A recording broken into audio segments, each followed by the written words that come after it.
Hello, friends. The 908th day of the war between Russia and Ukraine continues. In the Kursk region, fighting continues both on the Ukrainian bridgehead itself and on its flanks. In the Glushkovo district, Ukraine destroyed the third and last stationary bridge across the same river. According to Russian military telegram channels, the bridge was destroyed near the village of Karaj in the Glushkovo district. The other day, a bridge was destroyed in the neighboring village of Yevhenii.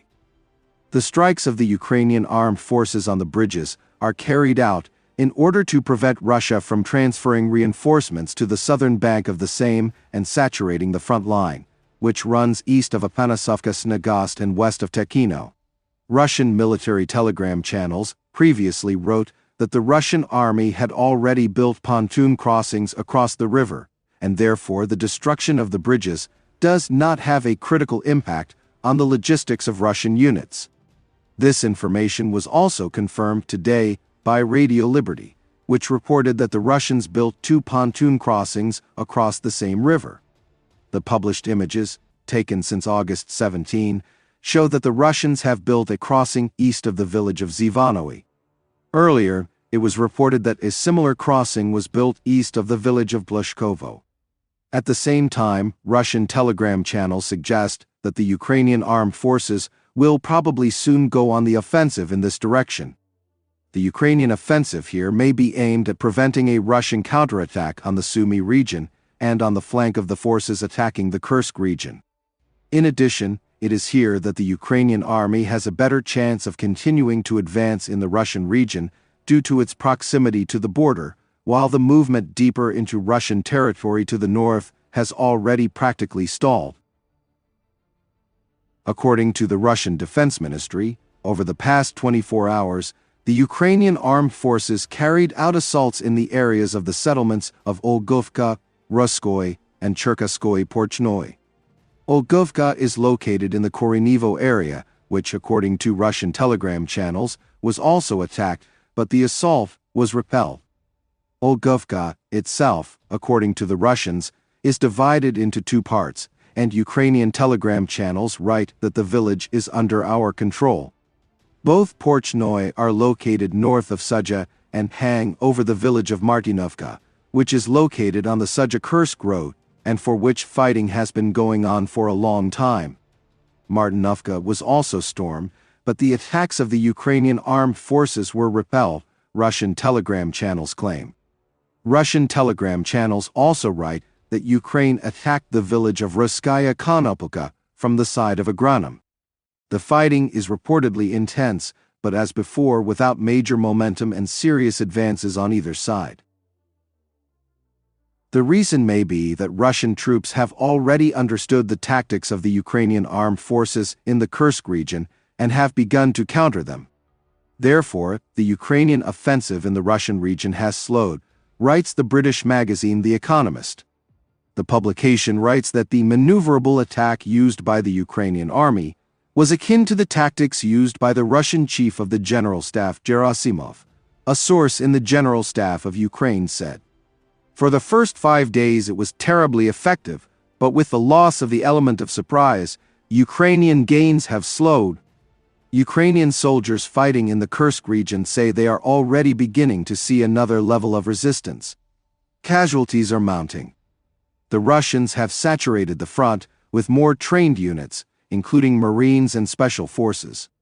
They figured out how to fight, and they understand our tactics, but that doesn't mean we don't understand their tactics, said Private Sergei of the 80th Assault Brigade.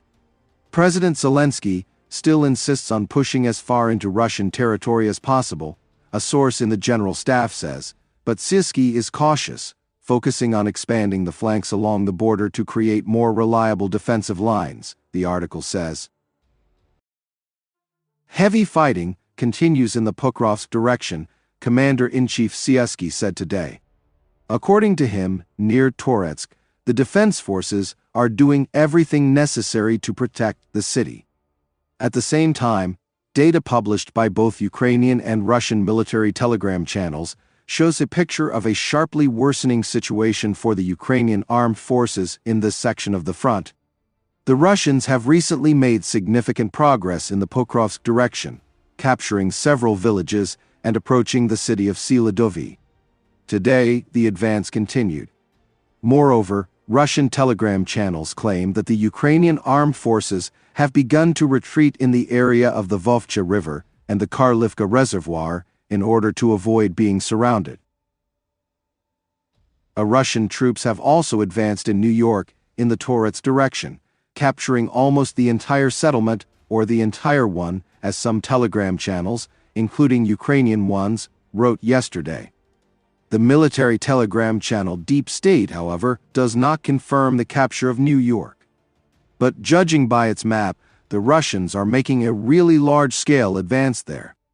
The assault on the village of Nelipivka has also begun. In addition, the Russians announced the capture of the city of Zelyizny near Toretsk. Ukraine has not confirmed this.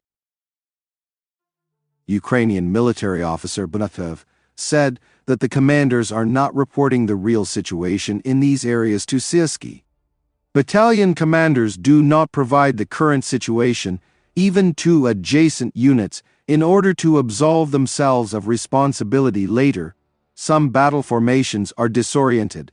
There are no clearly coordinated work plans between brigades, sometimes even battalions. The policy of commanders with crowns on their heads.